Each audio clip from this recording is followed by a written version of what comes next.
sliver at the top of this circle, I want you to know that this community is all about hope. And what I like to do, I've done it for a number of years, and I know there's some folks who've been with us who understand this. But we're putting this up here right now, and we're going to auction off this tie over the next several days. This gold tie of hope. And if you want this tie, you can go to joel@ataxia.org and send me your bid, and we'll send this home with you. So, strength, compassion, and hope. That's what we've got going here at the National Ataxia Foundation. Earlier, Dana was introduced as a community member. Trust me, Dana's a lot more than that.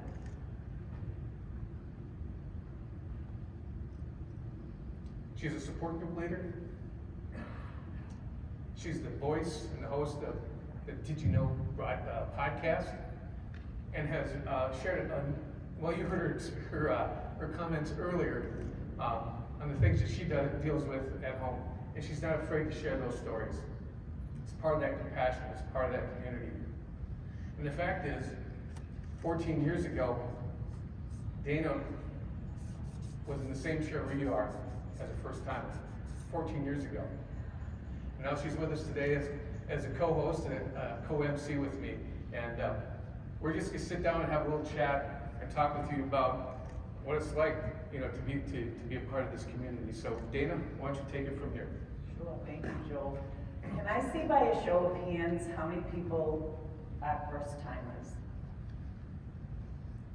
Yes. Excellent. Yeah. I am great. so happy that you're here.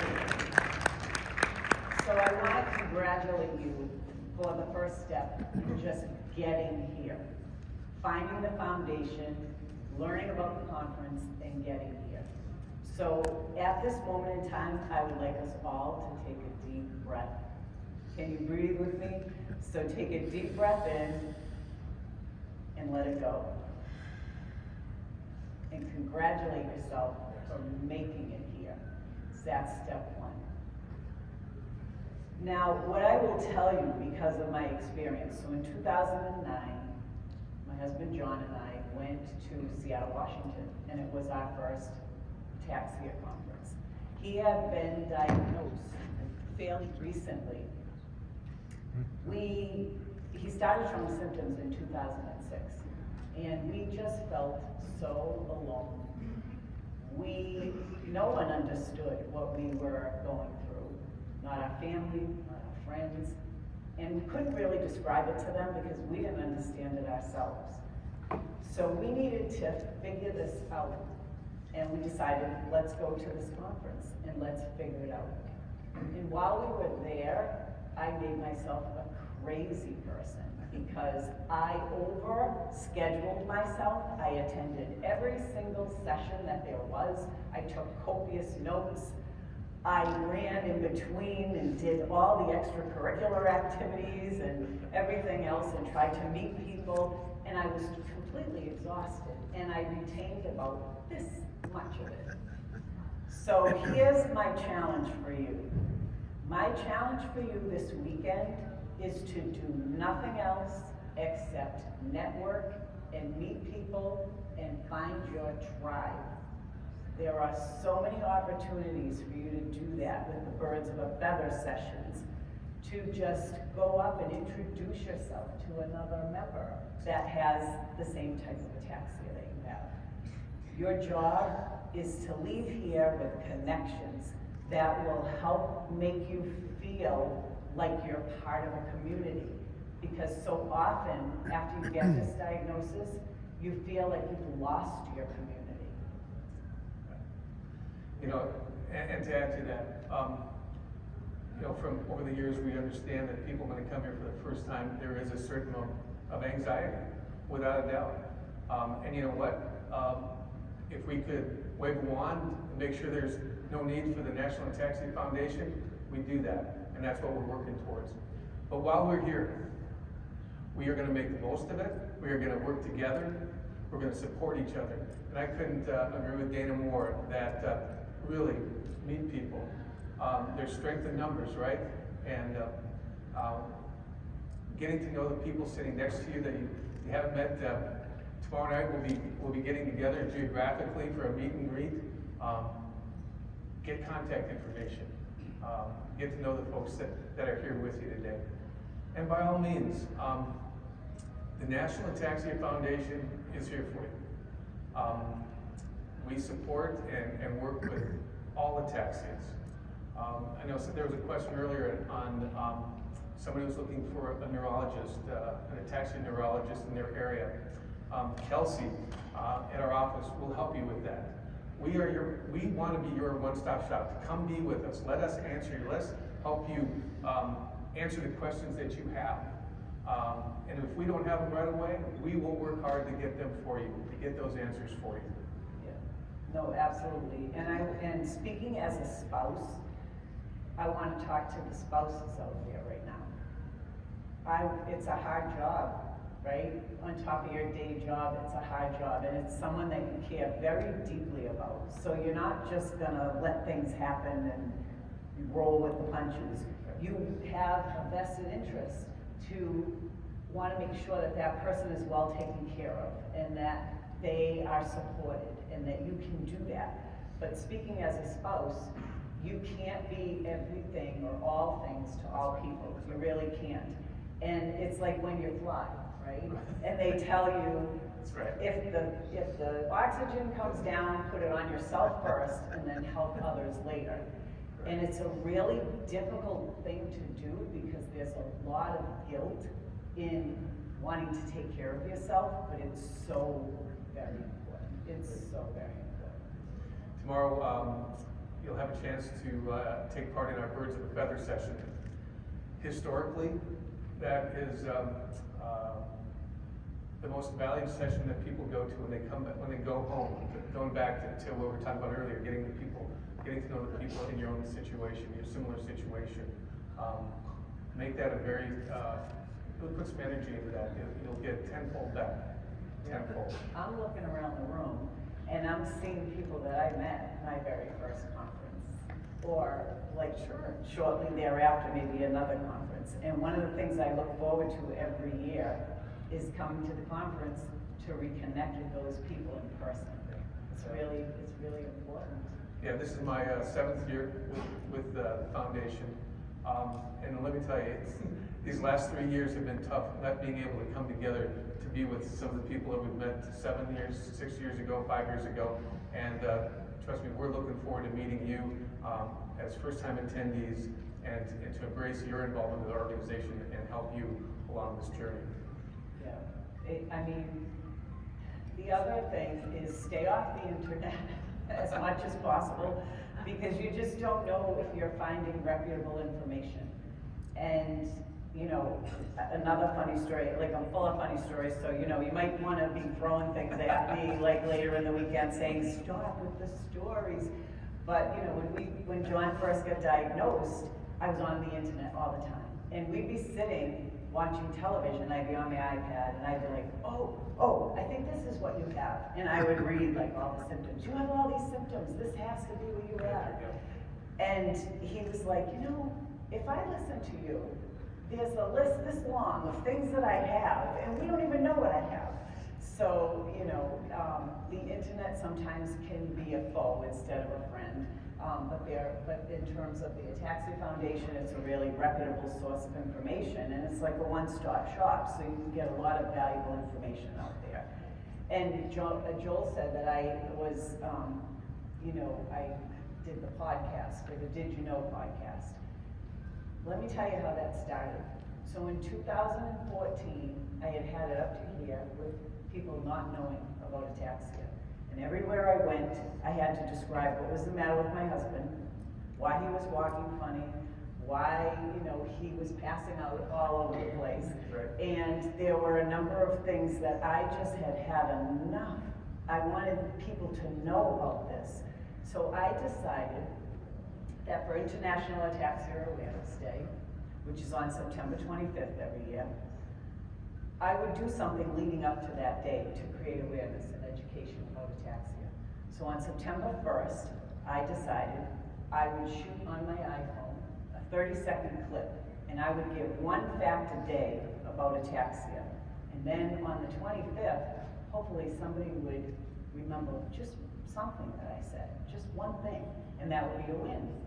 So my husband said, no, we can't do it on an iPhone. We gotta do it, we have video equipment. We've gotta videotape it. And then we can't just put it on Facebook. We gotta hit all the social media markets, and we've gotta do, all this stuff. He's like, we gotta publicize this. All right, fine, I'll go along for that ride.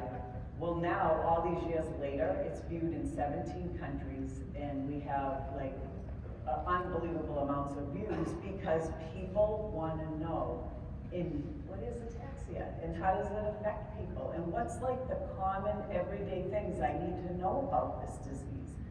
So that's what we aim to do with that podcast. So Also, some of you know, if you've gone to our website, we have support groups all over the country. We hope you use that website to connect with support group leaders and members in your part of the country as well. And if, once again, if you're having trouble with any of that, trying to find the right connection, certainly reach out to us at the foundation. So. Yeah, support is so important. So important. Yeah, I guess, you talk about, the one thing to really do here is really connect and get to know people. As I mentioned earlier, when you get home and you see the gold and that light blue is also that piece of compassion. Know that you're not alone in this deal. Know that you're not alone, and it goes beyond the people in this room. And I hope that will give you all some comfort as you're on this journey. Yeah, and the support groups are terrific because they begin here with Birds of a Feather. Right. And then you find your other support groups maybe in your area. But the beauty of it is that when you go to those, everybody in the room is dealing with ataxia. Everybody already knows what it is. Everybody knows what the challenges are. So in that setting, you can be who you are. So the first time we, found our support group, it was like we attended as John and Dana, not as John with ataxia and Dana who's his spouse. It was like we could really talk about who we are as people, which gets lost in the shuffle, I think, when you get diagnosed with ataxia, at least for us, it was all about the ataxia all the time. And you got lost in that, like who you were as a person seemed no longer relevant. It was more a focus of ataxia. So I think that these are a way for you to feel like yourself, feel like, your own person, and to just really not have to worry about ataxia for a few minutes. There you go. Questions, Lori, has anything been coming in? We'd love to spend the next 15 minutes answering any questions you may have. We've got a few questions here.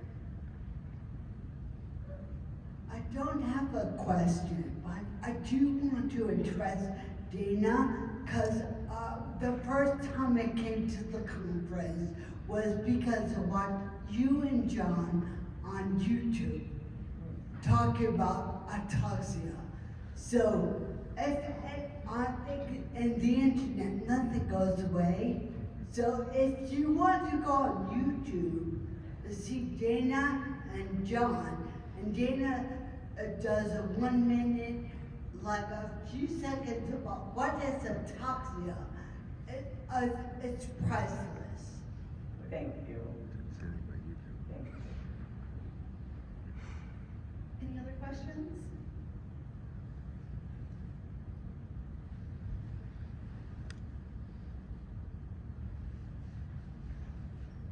We either answered a lot, Over there. or we really. One over there. No, that's We have good. a question over there. Oh. Hi, I'm Christine Rickson, and I talked with Joel during Birds of a Feather. I started Rare Together Worldwide, and it is for ultra rare spinocerebellar ataxias. And I'm excited to be here because I wanted to meet everybody with different ataxias, especially the ultra rare spinocerebellar SCAs. And the thing is, the doctors, they don't know anything about us.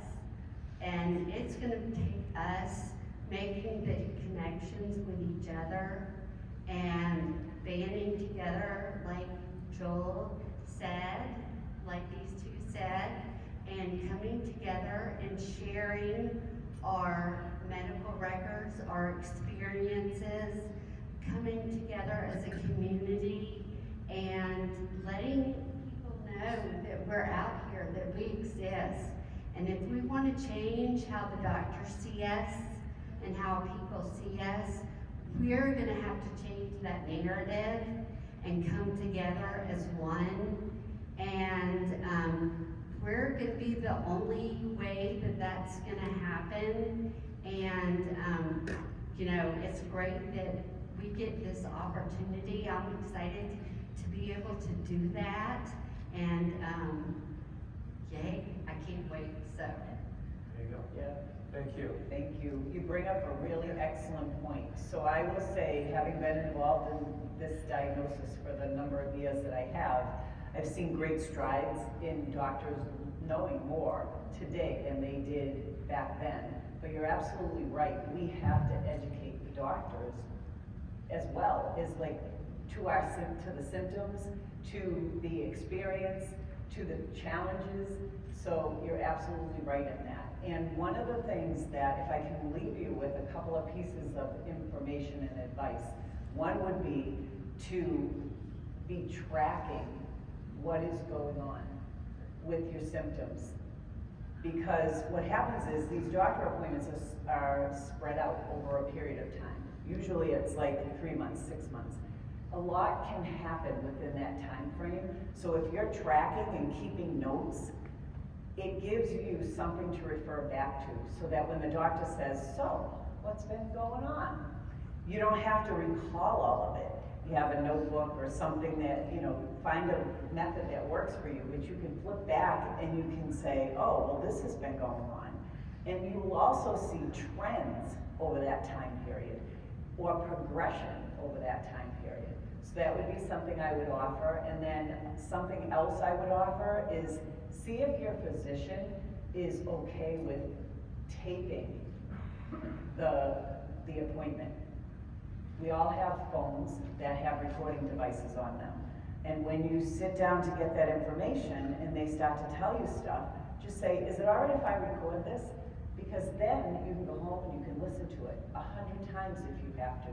And you can also play it for other people in your family. So I would just say, encourage you to do that.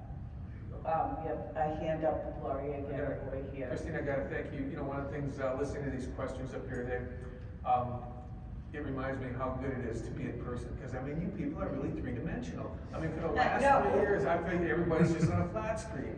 It's so good to be here. It really is. And sorry, I just want to say one more thing. And a lot of people get intimidated, and I used to be intimidated at the doctor and stuff, thinking that they knew and they were the end-all, say-all. But what I really realized is that when it comes to our ataxias, we are the experts. And we know, because we live with it day in and day out. And it's going to take us being a part of the solution, because without us, they're not going to know.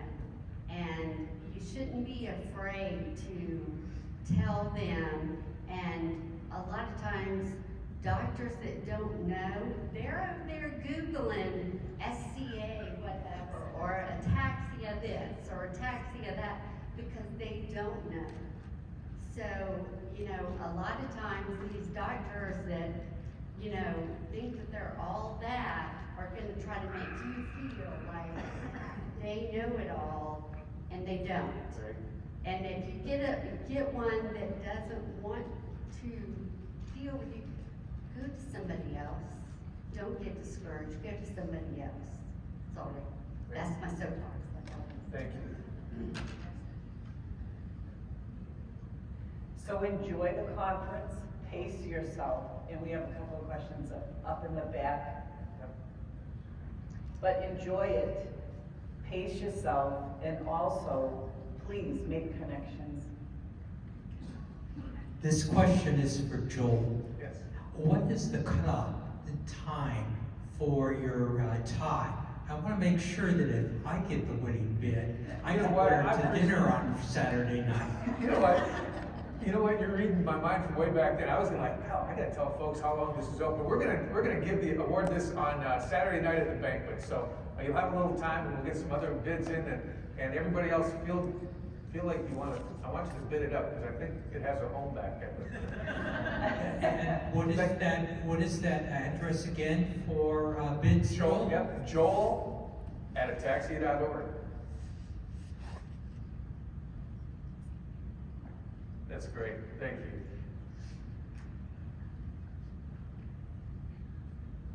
All right. All right. I think we're good. Oh. got a question.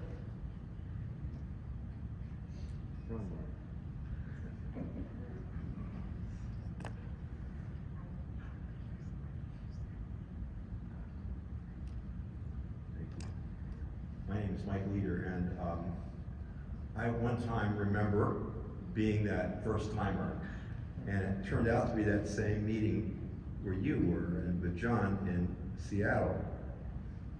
And I can remember when my wife and I were there with our daughter Jennifer, who's a member of our family who has ataxia, how overwhelming it was to meet people who were further along in their journey through ataxia than we were, and wondering whether, you know, this was an ataxia that was going to move rapidly or slowly, or just what the future held. And I just want to reassure you that there is so much more hope and organization and so many more resources today than there were those 14 years ago. Even though the foundation is 66 years old, it's hard to believe. It has come so far in the last 14 years that you would be amazed. We didn't have a chief development officer at the time like Joel. We didn't have a chief scientific officer and a team to go out and get the research funds that are so important. We didn't have a treatment that's now available for some forms of ataxia. We were at that time studying a certain type of vitamin, a derivative of coenzyme Q10, to see if that might help, and it turned out it really did. I can't even remember the name of it anymore, but I just want to assure you that this organization is really on the move. Great people. Not that the old group wasn't dedicated to, but they didn't have the resources and sometimes and the skills that they needed. So I just want you, join us. I think we had under 1,500 members at the time, and if you see the website, it's now over 12,000. So we are stronger together than alone, and we're also better and more positive together. So thank you for coming, and that's it. Thank you, Mike.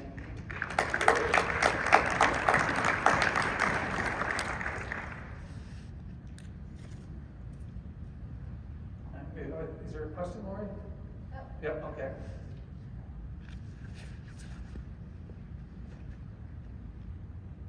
Hi, my name is Ruth Davenport, and I attended my first conference in probably 2001, 2002. It was in San Diego, and it was right after my daughter was diagnosed, and it scared me to death, and I never came back. I'm back with my daughter now. But I was like you, where there were so many things there that I didn't want to see, and like Christy was talking about, that you don't want to accept. So I've gone through these 22 years trying to figure out stuff. I did stay away from the internet after a while, but I have gotten my information from there in helping with the doctors. But I'm so excited to be here now with my daughter. It's the first time she's ever met anyone with ataxia. We're from a real small town. We haven't been in support groups. But thank you for what you do. And we're excited to network, and we don't want to miss another one. Well,